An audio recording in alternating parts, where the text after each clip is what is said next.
श्री कृष्ण को छोड़कर महाभारत में आपको कौन सा पात्र सबसे ज्यादा पसंद है?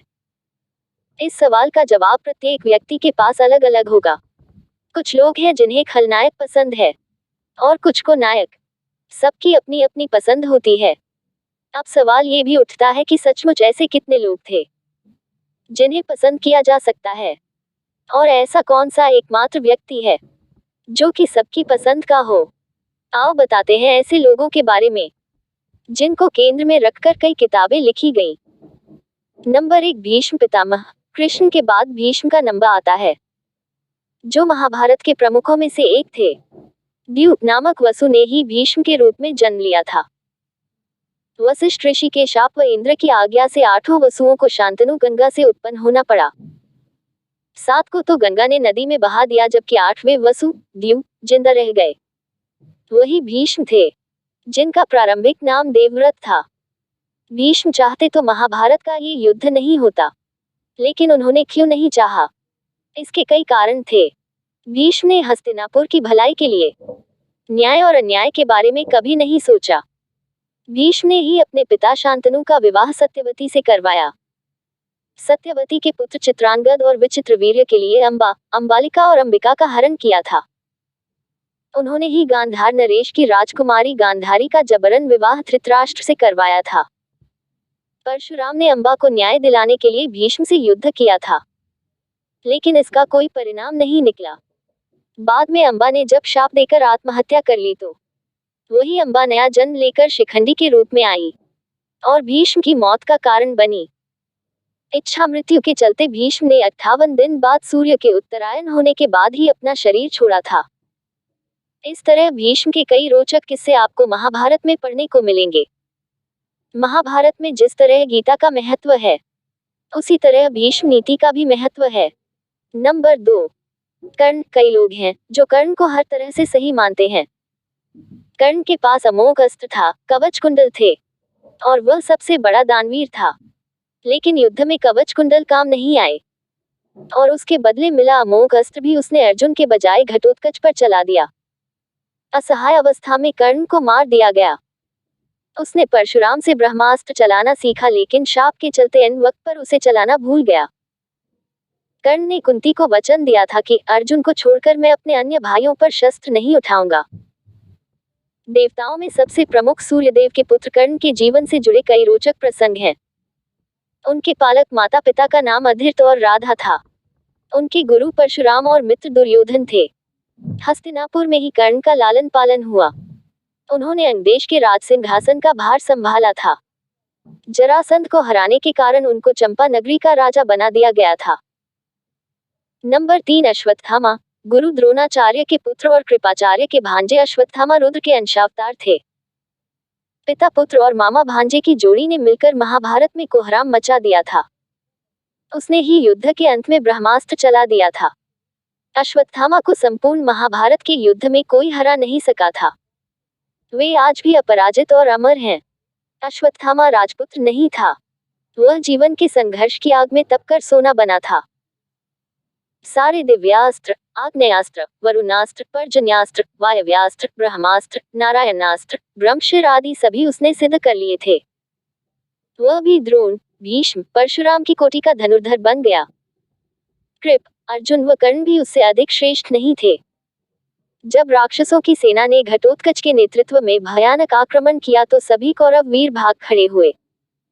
तब अकेले ही अश्वत्थामा वहां अड़े रहे। उन्होंने घटोत्कच के पुत्र अंजन पर्वा को मार डाला। साथ ही उन्होंने पांडवों की एक अक्षौहिणी सेना को भी मार डाला और घटोत्कच को घायल कर दिया था। लेकिन दुर्योधन के भय के चलते कर्ण को घटोत्कच पर अपना अमोघ अस्त्र मजबूरन चलाना पड़ा। यह एक ऐसा अचूक अस्त्र था जिसे एक बार ही इस्तेमाल किया जा सकता था, और कर्ण इसे अर्जुन पर चलाना चाहते थे। अपने पिता द्रोणाचार्य की छलपूर्वक हत्या कर देने के बाद अश्वत्थामा ने भी सारे नीति और नियम ताक में रख दिए थे। वही एकमात्र ऐसा योद्धा था जिसके चलते पांडव युद्ध जीतकर भी हार गए थे। नंबर 4, अर्जुन। द्रोणाचार्य के प्रिय शिष्य अर्जुन के धर्मपिता पांडु थे, लेकिन असल में वे इंद्र कुंती के पुत्र थे। देवराज इंद्र ने अर्जुन को बचाने के लिए दानवीर कर्ण के कवच और कुंडल उनसे छल द्वारा मांग लिए थे। लेकिन बाद में इंद्र ने कर्ण को इसके बदले अपना अमोघ अस्त्र दे दिया था। जब भी महाभारत में अर्जुन के सर्वश्रेष्ठ धनुर्धर होने की बात आती है तो एकलव्य और कर्ण से उसकी तुलना होती है। लेकिन अर्जुन के जीवन के कई रोचक किस्से हैं। उन्होंने ही द्रौपदी का स्वयंवर जीता था, लेकिन द्रौपदी पांचों पांडवों की पत्नी बन गई। अर्जुन को 1 वर्ष तक किन्नर बनकर भी रहना पड़ा था।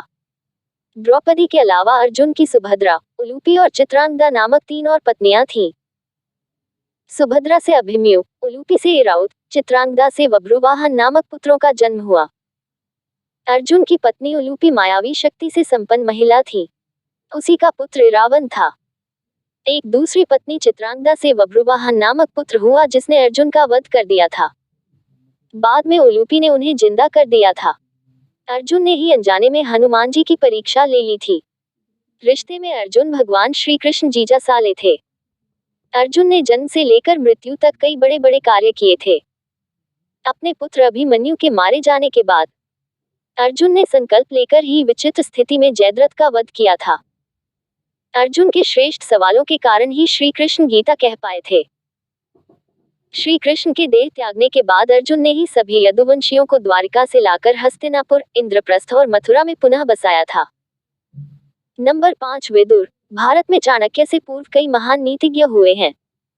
उनमें से एक थे विदुर। वास्तव में महर्षि वेदव्यास रचित महाभारत का उद्योग पर्व विदुर नीति के रूप में वर्णित है। शांतनु को सत्यवती से 2 पुत्र मिले, चित्रांगद और विचित्रवीर्य। चित्रांगद युद्ध में मारा गया जबकि विचित्रवीर्य का विवाह भीष्म ने काशीराज की पुत्री अंबिका और अंबालिका से कर दिया। लेकिन विचित्रवीर्य को कोई संतान नहीं हो रही थी। तब चिंतित सत्यवती ने कुंवारी अवस्था में पराशर मुनि से उत्पन्न अपने पुत्र वेदव्यास को बुलाया और उन्हें ये जिम्मेदारी सौंपी कि अंबिका और अंबालिका को कोई पुत्र मिले। अंबिका से धृतराष्ट्र और अंबालिका से पांडु का जन्म हुआ, जबकि एक दासी से विदुर का। विदुर हस्तिनापुर में धृतराष्ट्र के विशेष सलाहकार और मंत्रियों के प्रधान थे। उन्होंने कौरवों की हर अनैतिक बात का विरोध किया था। विदुर के पास एक ऐसा हथियार था जो अर्जुन के गांडीव से भी कई गुना शक्तिशाली था। जब श्री कृष्ण पांडवों की ओर से संधि करने के लिए हस्तिनापुर गए तो वे विदुर के यहाँ ही रुके थे। यदि विदुर युद्ध में हिस्सा लेते तो श्री कृष्ण को भी हथियार उठाना पड़ता। लेकिन श्री कृष्ण ने ऐसे कई योद्धाओं को युद्ध से दूर रखा जो एक ही झटके में युद्ध समाप्त करने की क्षमता रखते थे, जैसे बर्बरीक। युद्ध समाप्ति के बाद एक दिन पांचों पांडव विदुर से मिलने आए। विदुर ने युधिष्ठिर को देखते ही अपने प्राण छोड़ दिए और वे युधिष्ठिर में समा गए। ये देखकर युधिष्ठिर को समझ में नहीं आया कि यह क्या हुआ। ऐसे में उन्होंने भगवान श्री कृष्ण का ध्यान किया।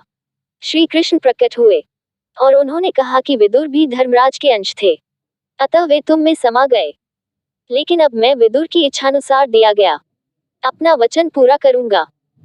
ये कहकर श्री कृष्ण ने विदुर की इच्छानुसार उनके शरीर को सुदर्शन चक्र में बदलकर उस सुदर्शन चक्र को वहीं स्थापित कर दिया।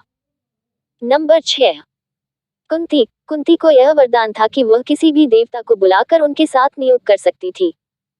इस विद्या को उसने माद्री को भी सिखा दिया था, जिसके चलते माद्री को नकुल और सहदेव नामक 2 पुत्र मिले और कुंती के पुत्र कर्ण, युधिष्ठिर, अर्जुन और भीम थे। कुंती वसुदेव जी की बहन और भगवान श्री कृष्ण की बुआ थी। वन में अपने पति पांडु और सौतन माद्री के देहांत और दूसरों से उत्पन्न पुत्र के बाद कुंती का हस्तिनापुर में पैर जमाना बहुत कठिन कार्य था। लेकिन एक अकेली महिला ने अपने 5 बच्चों के साथ हस्तिनापुर में न केवल प्रवेश किया बल्कि लंबी लड़ाई के बाद महल में अपना स्थान बनाकर बच्चों को शिक्षा और दीक्षा का हक दिलवाया। नंबर 7 द्रौपदी। कहते हैं कि द्रौपदी का जन्म यज्ञ से हुआ था, इसीलिए उसे याज्ञनी कहा जाता था। द्रौपदी को पंचकन्याओं में शामिल किया गया है। पुराणानुसार 5 स्त्रियां विवाहिता होने पर भी कन्याओं के समान ही पवित्र मानी गई हैं। अहिल्या, द्रौपदी, कुंती, तारा और मंदोदरी। द्रौपदी ने 5 लोगों को अपना पति बनाया था, जो कि एक बहुत ही बड़ा कदम था। 5 पुरुषों से विवाह करने के बाद भी द्रौपदी ने अपनी पवित्रता और चरित्र को समाज के समक्ष सही सिद्ध किया। कहते हैं कि द्रौपदी के कारण ही महाभारत का युद्ध हुआ था। द्रौपदी का संपूर्ण जीवन उथल पुथल भरा रहा है। 5 पुरुषों से विवाह करने के बाद भी द्रौपदी खुद को अकेली ही महसूस करती थी, क्योंकि सभी पांडवों ने अपनी अलग अलग पत्नियां कर ली थीं, जो उन्हीं में रमे रहते थे। सबसे बड़ी त्रासदी द्रौपदी के साथ तब हुई जब युद्ध के अंत में उसके सभी पुत्रों को सोते समय अश्वत्थामा ने मार दिया था। नंबर 8 अभिमन्यु। महाभारत के युद्ध में अभिमन्यु सबसे कम उम्र का योद्धा था। अभिमन्यु ने अपनी मां सुभद्रा की कोख में रहकर ही संपूर्ण युद्ध विद्या सीख ली थी। माता के गर्भ में रहकर ही उसने चक्रव्यूह को भेदना सीखा था, लेकिन वह चक्रव्यूह को तोड़ना इसलिए सीख नहीं पाया क्योंकि जब इसकी शिक्षा दी जा रही थी तब उसकी मां सो गई थी। महाभारत के युद्ध में अभिमन्यु जब चक्रव्यूह तोड़ रहा था, तब उसका सामना एक से बढ़कर एक महायोद्धाओं से हुआ और उसने अकेले ही सभी का वध कर दिया था। अभिमन्यु के चक्रव्यूह में जाने के बाद उसे चारों ओर से घेर लिया गया। जयद्रथ के कहने पर अभिमन्यु को घेरकर उसकी जयद्रथ सहित 7 योद्धाओं द्वारा निर्मम तरीके से हत्या कर दी गई, जो कि युद्ध के नियमों के विरुद्ध थी। ये युद्ध का सबसे बड़ा टर्निंग पॉइंट था। जब नियम एक बार एक पक्ष तोड़ देता है, तो दूसरे पक्ष को भी इसे तोड़ने का मौका मिलता है। नंबर 9 भीम। पवन पुत्र भीम में 1000 हाथियों का बल था। भीम को दुर्योधन ने छल से कालकूट नामक जहर पिलाकर नदी में फेंक दिया था। नागलोक में भीम का जहर वासुकी नामक नाग ने उतारा और उन्हें 1000 हाथियों का बल प्रदान करने वाले कुंडों का रस पिलाया, जिससे भीम और भी शक्तिशाली हो गए। भीम ने ही एक स्थान पर हनुमान जी को बंदर समझकर उनसे अपनी पूंछ हटाने को कहा था। तब हनुमान जी ने कहा था कि यदि तुझमें दम है तो तू ही हटा ले। भीम जब उस पूंछ को हिला भी नहीं पाए, तो वे समझ गए कि यह कोई साधारण वानर नहीं है। उन्होंने तब उनसे क्षमा मांगी। तब हनुमान जी ने उन्हें अपने शरीर के 3 बाल दिए और कहा कि संकट काल में ये तुम्हारे काम आएंगे। इस तरह भीम के कई रोचक किस्से हैं। द्रौपदी के अलावा भीम की हिडिंबा और बलंधरा नामक 2 और पत्नियां थीं।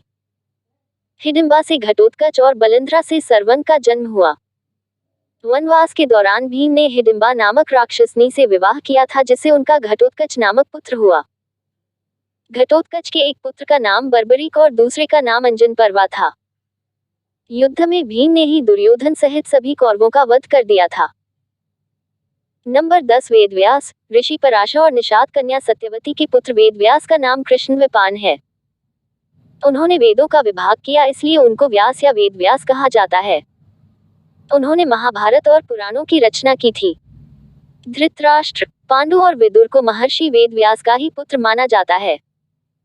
इन्हीं 3 पुत्रों में से एक धृतराष्ट्र के यहाँ जब कोई पुत्र नहीं हुआ, तो वेदव्यास की कृपा से ही 99 पुत्र और एक पुत्री का जन्म हुआ। भारत में गुरु पूर्णिमा वेदव्यास की याद में ही मनाई जाती है।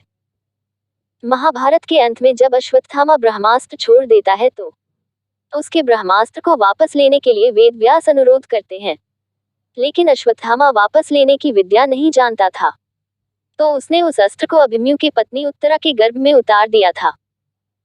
इस घोर पाप के चलते श्री कृष्ण उसे 3000 वर्ष तक कोढ़ी के रूप में भटकने का शाप दे देते हैं, जिस शाप का वेदव्यास भी अनुमोदन करते हैं।